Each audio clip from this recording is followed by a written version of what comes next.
ช่องอะแตมชแนลวันนี้เราจะไปที่ไหนครับไปที่บ่อลุงดำครับผมเป้าหมายคือบ่อลุงดำนะครับบ่อลุงดำกำลังดู EP อยู่ทางหรือเปล่านัดกันตี 4ครับออกที6 โมงประมาณครึ่งชั่วโมงถึงครับบรรยากาศตอนเช้าในเมือง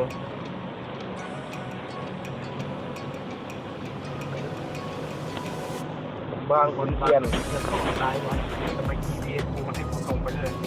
ไปได้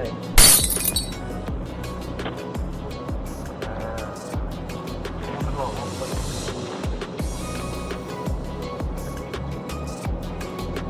วันนี้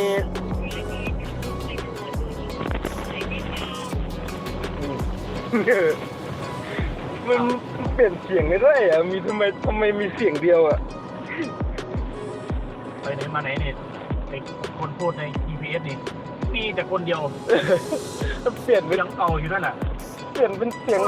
แพนเค้กเสียงอะไรอย่างนี้ไม่ได้อะ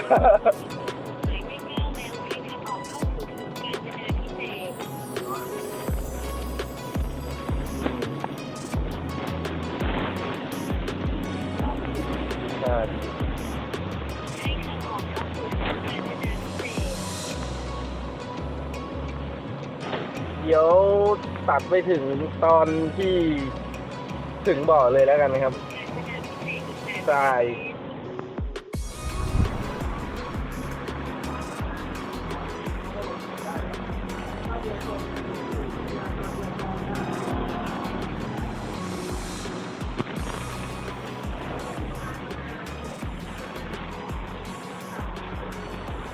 แล้วมาทำอะไรผมมาหาเหยื่อแต่ปลาไม่มีเหยื่อจะเอาอะไรจะทำยังไงจะได้ปลาปลาแหคือพันธุ์ชื่อเรา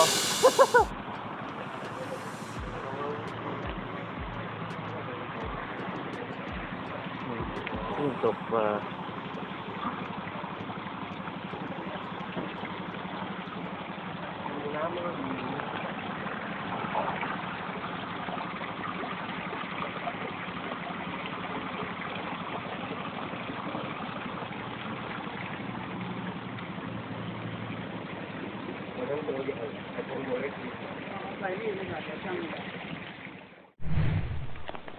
ถึงแล้วทุกคนถึงบ่อแล้ว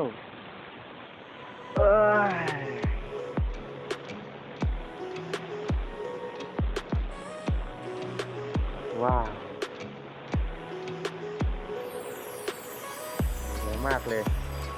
มีหลายบ่อมากเลยเดินไปดูกันสุดนี้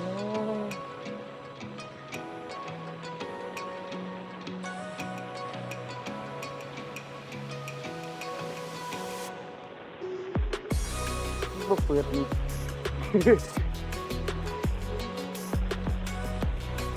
มันลมอ่ะลม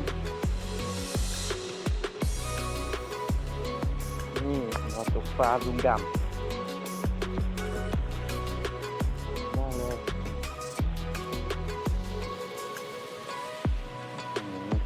ลูกหูแต่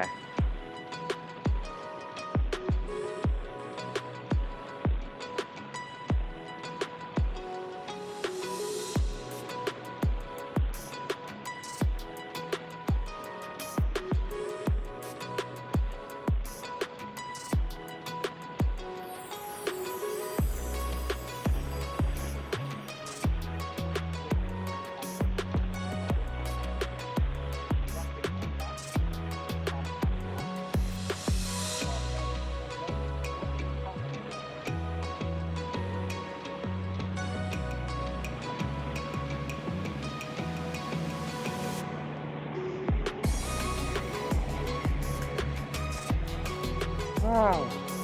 คนตกอยู่ด้วย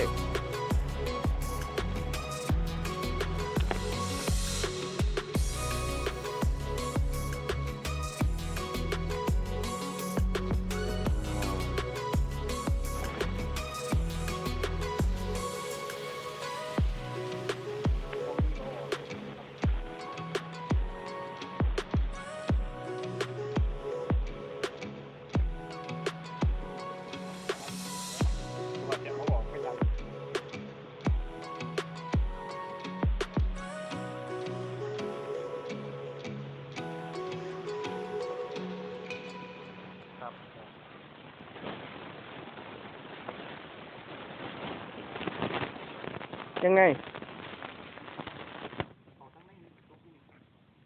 ตกนี่เหรอ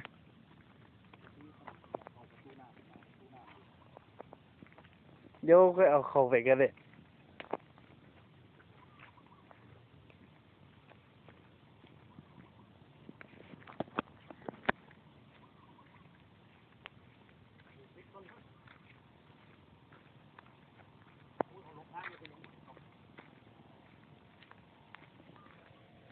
ถึงบ่อแล้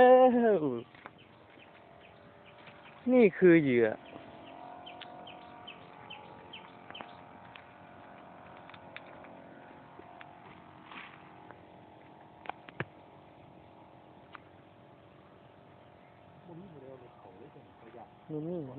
มันลม